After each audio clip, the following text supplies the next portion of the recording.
Pourquoi les États-Unis se sont-ils opposés à l'aspiration du peuple vietnamien à l'autodétermination? Pourquoi ont-ils mené une guerre meurtrière qui a duré plus de 15 ans contre le peuple vietnamien? C'est ce que nous allons voir avec le docteur Oai Quang, spécialiste de la question.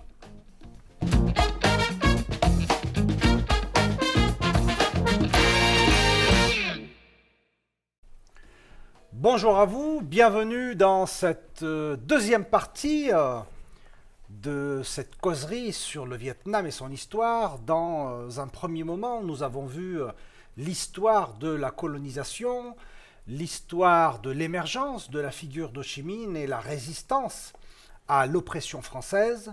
Nous allons évoquer à présent l'histoire de la guerre du Vietnam avec le docteur Oai Quang. Bonjour professeur, bienvenue à vous. Donc nous avons vu dans cette première partie comment le Vietnam avait été colonisé, comment il avait exprimé son désir d'émancipation, comment il avait résisté. Nous nous étions arrêtés à la fameuse bataille de Dien Bien Phu. Alors en 1954, donc suite à cette victoire du peuple vietnamien, les accords de Genève sont signés et il prévoit la tenue d'élections dans un délai de 2 ans, soit avant 1956. Or, les États-Unis vont s'opposer résolument à la tenue de ces élections. Pour quelles raisons? Quelles sont les motivations de Washington? Alors, l'histoire des accords de Genève, c'est un peu complexe. À Genève, donc, se réunissent les principaux États qui ont participé à la guerre d'une manière ou d'une autre. Il y a donc les États-Unis qui sont là, l'Angleterre, la Russie, les États indochinois, le Cambodge, le Laos et le Vietnam et la Chine. Les principaux protagonistes sont la France, les États-Unis, le Vietnam et la Chine. Les autres ne comptent pratiquement pas. Que veut la France? La France, ce qu'elle voudrait, c'est quand même, malgré avoir perdu la guerre, continuer d'avoir des relations économiques, en tout cas mettre en place une sorte de néocolonialisme, puisqu'il ne peut pas dominer de façon coloniale, au moins mettre en place un système néocolonial de façon à continuer à exploiter le pays. C'est ce qu'elle voudrait. Le Vietnam, lui, veut son indépendance. Qu'est-ce qu'il aurait pu faire?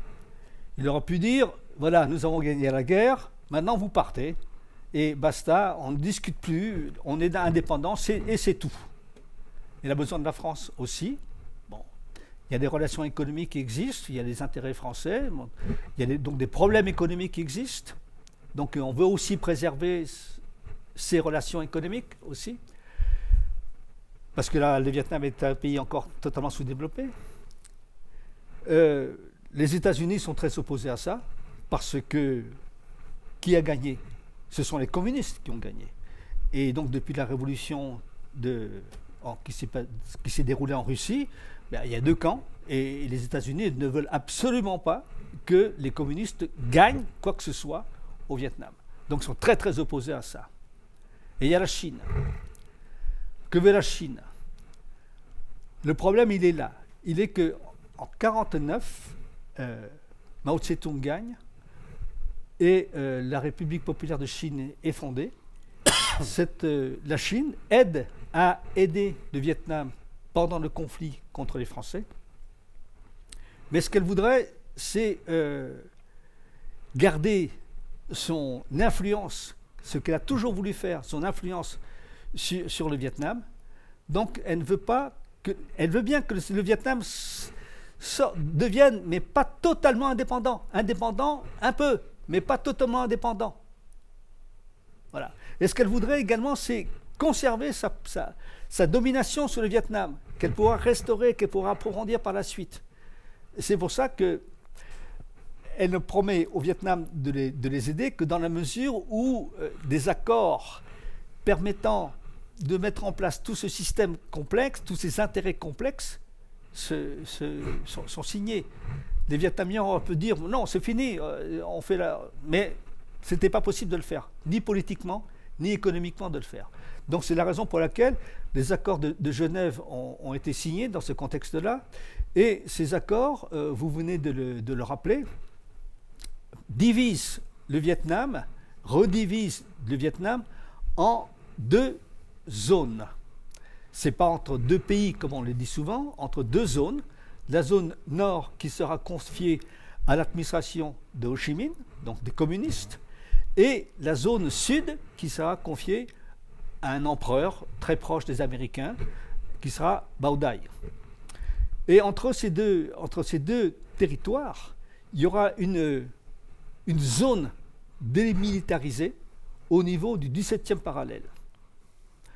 Les accords de Genève prévoient que le pays sera réunifié dans un délai de 2 ans à la suite d'élections générales, libres, surveillées de façon par l'ONU, par les organisations internationales, de façon à ce que l'ensemble du pays soit réunifié sous l'autorité d'une seule et même autorité politique. Tout le monde sait, parce que Ho Chi Minh vient de gagner la guerre finalement, et qu'il veut l'indépendance du pays, et que les Vietnamiens depuis toujours veulent l'indépendance, tout le monde sait que Ho Chi Minh va gagner. Et cela d'autant plus que pour diriger le pays, ils ont été chercher Ngo Dinh Diem, qui est un catholique fervent, issu du Nord, mais catholique fervent, qui a eu une éducation aux États-Unis. Et c'est ce Bao Dai, donc l'empereur, va nommer Diem en tant que Premier ministre pour diriger le pays. Alors, Diem, lui, ne veut absolument... C'est un anticommuniste féroce, catholique pur et dur, et il ne veut absolument pas le retour des communistes. Donc, il refuse de faire des élections. Voilà la raison pour laquelle les élections n'auront pas lieu, et va mener une répression extrêmement féroce pour éliminer tous les résistants dans le sud Vietnam qui s'opposeraient qui voudraient la réunification. Donc, assez rapidement, des forces, les 2 ans étant passés, les forces de libération nationale se disent qu'ils ne pourront pas se sortir de cette situation-là, qu'il va falloir mener un véritable combat. Du côté des États-Unis, j'en ai parlé un petit peu tout à l'heure. Donc il est important de rappeler que c'est le Sud qui a refusé d'appliquer les accords de Genève. Absolument. Et d'accepter le processus électoral. Absolument. C'est Ngo Dinh Diem qui a, donc le Premier ministre de la République du Sud, qui a refusé de faire les élections sous la contrainte ou sous l'influence des États-Unis. Hein? Alors, les États-Unis, eux, de quoi ont-ils peur? Depuis Eisenhower, on parle de la théorie des dominos. Et on pense que le Vietnam est un domino extrêmement important. Si ce domino tombe dans le camp socialiste, dans le camp communiste, toute l'Asie du Sud-Est va tomber à tour de rôle dans le camp communiste. Et donc c'est la raison pour laquelle ils vont absolument s'opposer, s'opposer à la réunification du pays. C'est ça. Donc c'est en 1959 que débute la guerre du Vietnam qui va durer jusqu'en 1975. Oui. Alors, quelles sont les forces en présence au Vietnam? On sait que ce sont les États-Unis qui interviennent massivement. Et comment se déroule donc ce conflit qui va durer plus de 15 ans? Alors, ce conflit commence par ce que les Américains ont appelé la guerre spéciale. La guerre spéciale, c'est-à-dire que les Américains ne vont pas intervenir eux-mêmes tout de suite. Ils amènent des conseillers. Ils vont amener, exactement comme ce qui se passe en Ukraine à l'heure actuelle, ils amènent des conseillers, ils donnent les armes, etc., massivement, mais il n'y a pas de soldats américains, il n'y a que des conseillers. Ce sont bien les soldats, mais ce sont des conseillers. Ils sont nombreux, 25 000. 25 000 conseillers, pour former l'armée sud-vietnamienne, environ 600 000 soldats vietnamiens. qui vont donc être formés pendant des années et des années. Et cette guerre spéciale va être menée de 59 à 63, fin 63, début 64. Et elle va consister, si vous voulez, à une guerre entre Vietnamiens. Et les Américains vont mettre en place une stratégie qu'ils appellent la stratégie des hameaux stratégiques. De quoi s'agit-il? Il s'agit que, vous savez, la résistance vietnamienne, ce sont des paysans, c'est un peuple de paysans. Tout résistant a dans le fossé, là, son fusil qui est là. Les soldats passent sur le côté, qui sont les ennemis, ils prennent leur fusil, ils tirent dessus. Bon. C'est absolument très très difficile à lutter contre ce type d'armée du peuple, en quelque sorte. Donc l'idée, c'était de vider les campagnes des paysans, les regrouper dans ce qu'ils appellent des hameaux stratégiques, ce sont donc des villages fortifiés, dans lesquels la population, donc des paysans, ne produisent plus rien. Et ils sont pris en charge totalement par les aliments qui arrivent, qui sont importés des États-Unis. Donc il n'y a plus de travail, en quelque sorte. Et tout ce qui est en dehors des hameaux stratégiques, ce sont donc des ennemis. En quelque sorte, ils essayent de séparer le poisson de l'eau. Le poisson étant les Viet Cong qui se meuvent dans la population. Donc tout ce qui est en dehors, ils peuvent tirer dessus. C'est une politique de concentration de la population. Concentration de la population civile qui est hors du combat, hein, mais qui auparavant participait au combat, mais là, il ne peut plus participer au combat, et seuls les résistants les plus durs sont encore dans le maquis. Dans le but de priver les résistants du soutien populaire. De ces paysans. Hein. Oui. C'est pour ça qu'avant, si vous voulez, on disait les Viet Cong, c'est un terme qui a été forgé par... Viet Cong, c'est un péjoratif, c'est un terme péjoratif forgé par les Américains. Ça veut dire Vietnam communiste, alors que tout le monde dans la résistance n'est pas communiste. Et donc, si vous voulez, ça permet, cette tactique des hameaux stratégiques permettait d'éliminer les résistants les plus durs. Dans ce combat, quelles sont les forces qui sont en présence? D'abord, chez les Vietnamiens, le Vietnam qui, à ce moment-là, possédait plusieurs organisations dans le sud Vietnam, qui possédait plusieurs organisations de combat, voilà, se sont fédérés pour constituer le FLN, le Front National de Libération du Vietnam, sous l'autorité d'un seul président. Donc, ça c'est quelque chose d'extrêmement important, unification de toutes les forces nationalistes, parce que tant qu'on est divisé, on est battu, ça c'est sûr. Donc ils ont eu l'intelligence de se fédérer ensemble. En face, les Américains vont commencer à négocier. Ils vont commencer à négocier avec les Coréens, avec les Néo-Zélandais, avec les Australiens. Donc c'est une armée, si vous voulez, faite d'Américains, de GIs américains, mais également de mercenaires venant des autres pays, anglophones en général. Et à la fin de la guerre spéciale, les Américains seront 1 demi-million déjà, épaulés par je ne sais pas combien exactement de soldats venant d'Australie, etc. Et quelques 1 million de soldats fantoches, de soldats du Sud. Voilà, grosso modo, les forces en présence. Toute la population dirigée par le FLN au Sud. Au Nord, l'armée régulière vietnamienne. Voilà. Donc c'est une bataille. Lorsqu'on ne compte que les personnes qui sont au combat, ça fait du côté américain quelque chose comme 2 millions de personnes.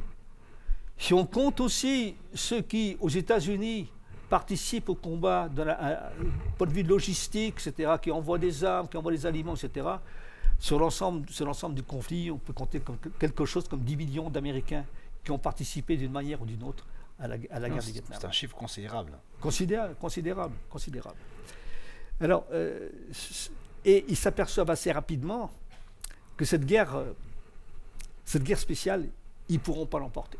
Ils ne peuvent pas l'emporter. Parce que justement, la résistance est trop forte et se renforce pratiquement tous les jours. Et c'est pour ça qu'ils vont passer à la deuxième phase avec les bombardements américains. Pourquoi?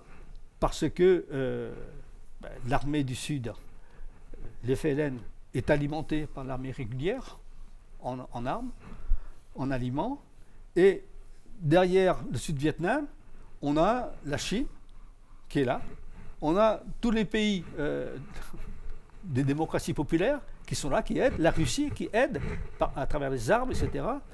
Bon, les soldats sont les soldats vietnamiens, mais il y a tout un background. C'est une guerre mondiale, enfin, entre deux camps, le camp communiste et le camp capitaliste qui se déroule. C'est donc une guerre par procuration qui se déroule là-bas.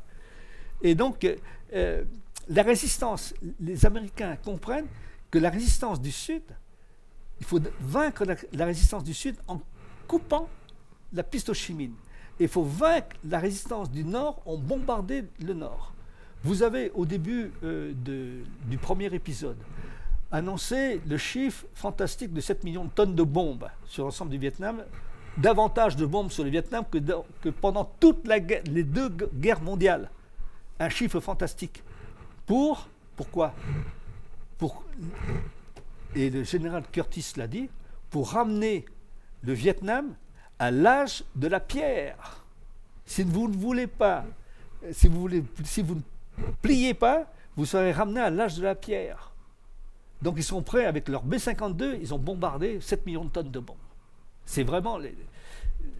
Quand on cite ces chiffres-là, on se rend compte de la sauvagerie avec laquelle les Américains ce sont des crimes de guerre, incontestablement.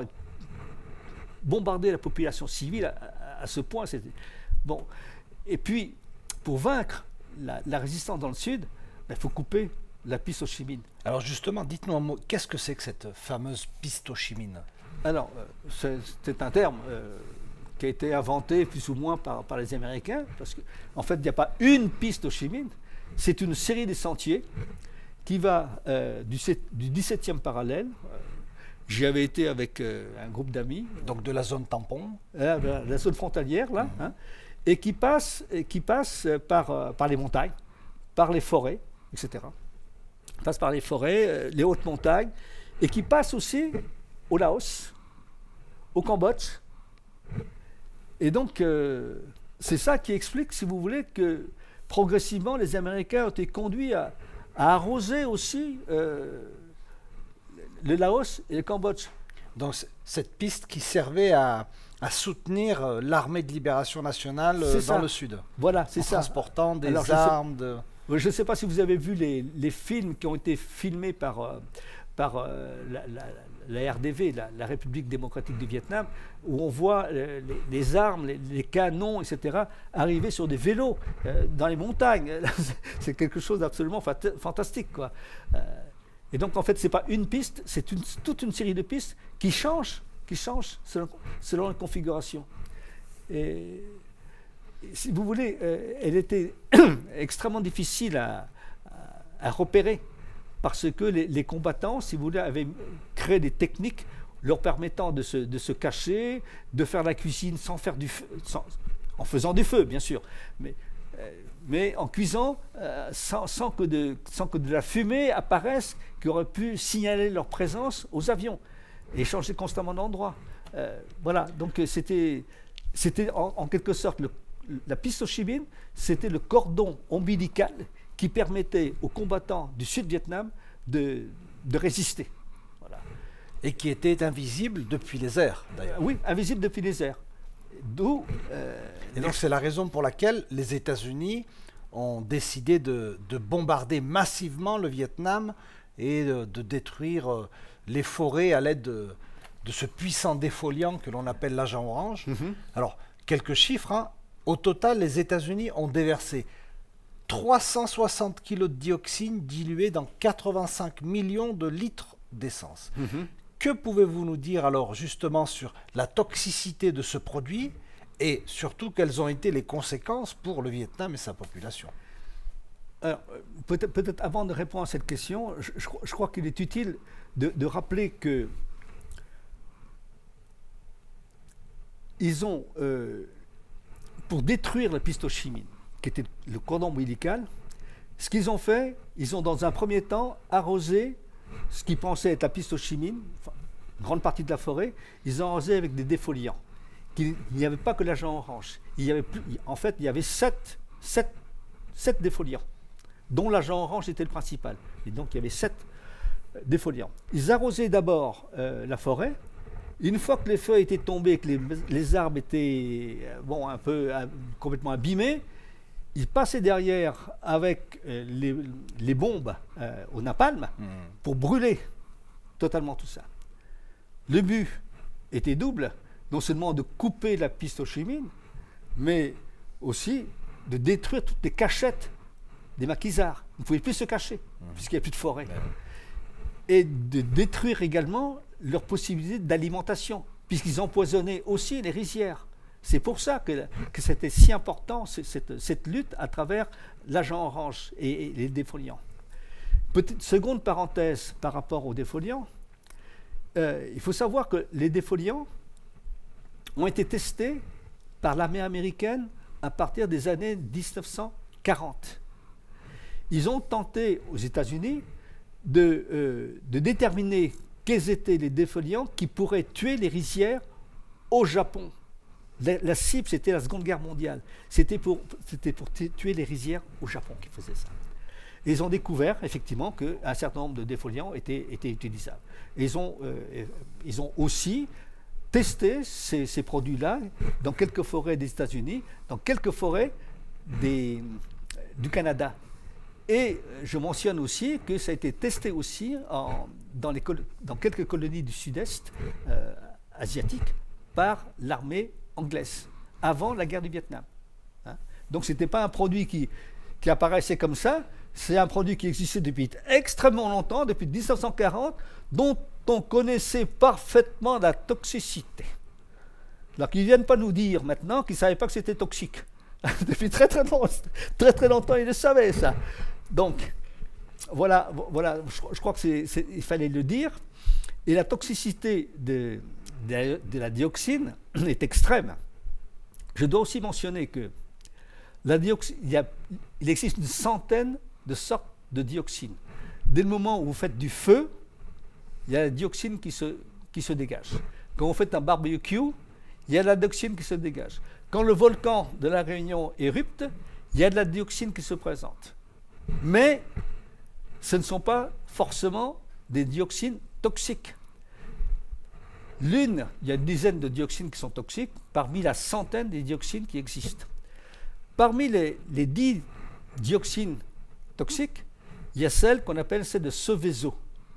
Seveso, c'est une ville d'Italie dans laquelle existait une usine chimique qui un jour a éclaté et qui a donc répandu la dioxine dans le voisinage. Et on s'est aperçu en analysant le sol, en analysant les animaux, les personnes, etc., que c'était un produit extrêmement dangereux. Et c'est pour ça que l'utilisation de cette dioxine-là est totalement interdite par le droit international. Et que, il faut le dire, l'utilisation de la dioxine, des poisons, est condamnée par le droit international de la guerre. La guerre aussi possède son droit international, que c'est un crime de guerre que d'utiliser ces produits-là. Alors, concernant la dioxine de Seveso, qui a été utilisée massivement au Vietnam, il faut savoir que c'est le mélange de 2 acides que l'on mélange à 50%, 50%. On ne va pas ici parler des formules chimiques, ce n'est pas la peine. Donc, deux acides qu'on va combiner en chauffant. Quand on chauffe jusqu'à 120 degrés, 110 degrés, elles vont se mélanger pour faire la dioxine de Seveso. Mais le taux de dioxine dans ce nouveau produit, c'est un produit inévitable. On ne peut pas ne pas l'avoir dès le moment où on chauffe ces deux produits-là. Donc c'est inévitable. Mais jusqu'à 120 degrés, la quantité est très petite. Mais il faut du temps. Il faut des heures et des heures et des heures pour chauffer, pour que ça se combine. Si vous chauffez davantage, ça ira beaucoup plus vite. Vous allez fabriquer votre défoliant beaucoup plus vite. Mais le taux de dioxine va augmenter dedans de façon considérable. Alors, de quoi s'agit-il? Il s'agit de défolier en masse les forêts du Vietnam. Le Vietnam, c'est 1800 km de forêt sur la cordillère. Vous imaginez la quantité? Vous avez cité les chiffres tout à l'heure. 85 millions de litres de litres de dioxine. On va arroser. Et il faut produire ça. L'armée américaine, elle va demander aux usines chimiques, Monsanto, en premier lieu, pour ne pas le nommer, de produire rapidement. Les usines chimiques, elles sont très contentes. Elles vont pouvoir vendre avec beaucoup de profit, avec un écoulement absolument sûr, un produit qu'elles vont pouvoir vendre très cher. Elles vont donc surchauffer. Donc la concentration de dioxine dans ces défoliants-là est extrêmement forte, Et c'est cette dioxine-là qui a été introduite, qui a été épandue sur le Vietnam. Alors juste un chiffre pour que les téléspectateurs voient ce que c'est. Si vous prenez 10 grammes de dioxine, 10 grammes, vous les mettez dans les conduites d'eau d'une ville d'1 million d'habitants, vous êtes capable de tuer ces millions d'habitants. 10 grammes. 10 grammes. 10 grammes. Et vous avez cité tout à l'heure le chiffre de 360 kilos de dioxine. Pure. Voilà. Non seulement la dioxine est un produit extrêmement toxique, mais c'est un produit quasiment indestructible. C'est pas totalement indestructible. Le rayonnement solaire, etc., bon, ça peut le détruire, mais d'une façon extrêmement lente. Et donc, oui, ça met des décennies à disparaître. On croyait au départ qu'il fallait 50 ans pour que la dioxine de Seveso soit détruite à moitié, qu'elle perde la moitié de sa toxicité. Et on s'est aperçu 50 ans après qu'il faudra peut-être 100 ans ou 150 ans. En fait, on n'en sait rien de ça. On n'en sait rien. Donc elle est toujours présente là. Elle a permis, est-ce qu'elle a permis de gagner la guerre? Pas du tout, puisqu'ils ont finalement ils ont perdu la guerre. Voilà ce que je peux dire de la toxicité de la dioxine. Et quelles ont été les conséquences pour le Vietnam et sa population pendant la guerre de cette répartition de ce produit extrêmement toxique? Alors, si vous voulez, on comptabilise, d'après les chiffres des missions américaines, parce qu'on ne peut pas le savoir de façon directe, mais on connaît, l'armée américaine connaît les missions qui ont été envoyées. Et grâce aux soldats américains qui ont été eux-mêmes contaminés et qui ont voulu savoir pourquoi et comment, etc., ces soldats américains ont reconstitué les cartes où les missions ont été faites. Et là également où les avions qui transportaient la dioxine ont été abattus, les hélicoptères qui ont été abattus. Donc vous avez à la fois quelque chose comme 20% du territoire du Sud-Vietnam qui a été contaminé par 20%. Énorme. C'est énorme. Hein. C'est énorme. Et bien sûr la mangrove, etc., l'intérieur des terres. Les terres sont... Moi, je suis allé au Vietnam il y a quelques années encore, là, et j'ai vu des terres où la dioxine a été épandue. Il n'y a qu'une herbe extrêmement réduite qui pousse. C'est un gazon, enfin, je veux dire, un peu d'herbe jaune. Il n'y avait pratiquement plus rien qui pousse, quoi. Voilà. Donc les conséquences écologiques sont terribles pour la faune d'abord, pour les animaux, pour la faune, pour la flore. Et puis également, vous avez cité les chiffres tout à l'heure, près de 4,5 millions de Vietnamiens qui ont été contaminés pendant la guerre, et puis aujourd'hui qui continuent à être contaminés par la dioxine. Non seulement parce que cette dioxine, il l'absorbe directement, mais une mère de famille peut transmettre à son enfant la dioxine qu'elle a ingurgitée. Parce que la dioxine, si vous voulez, ne se dilue pas dans l'eau, elle se dilue dans la graisse, elle se fixe dans les graisses. Or, lorsqu'une mère qui a été contaminée par l'agent orange, en petite quantité, etc., bon, elle a dans son lait de la dioxine. Et lorsque elle nourrit son bébé, elle lui transmet le poison. Et donc le bébé peut être déformé. Je me souviens, lorsque vous m'avez invité à faire la conférence, j'ai montré un film dans lequel on voyait le père d'une enfant qui disait ben, ma fille n'était pas comme ça à sa naissance. Elle était normale. Mais c'est au bout de 3 ou 4 mois, après avoir été alimentée par ma femme, qu'elle est devenue comme ça. Et elle souffre mille morts. Voilà. Donc, la dioxine, extrêmement toxique, quasiment indestructible, qui se transmet de génération en génération. Et c'est ça qui permet d'expliquer qu'aujourd'hui, il y a encore 3 millions, quelque chose comme ça. Selon la Croix-Rouge vietnamienne, il existerait encore quelque chose comme 3 millions de personnes qui sont contaminées par la dioxine au Vietnam. Et c'est donc ça, on peut appeler ça un crime de guerre. Hein. Voilà, je ne peux pas utiliser d'autres mots. C'est sur ces propos que nous allons clôturer cette deuxième partie. Nous vous disons à bientôt pour un prochain épisode sur l'agent orange avec le professeur Wai Kwang.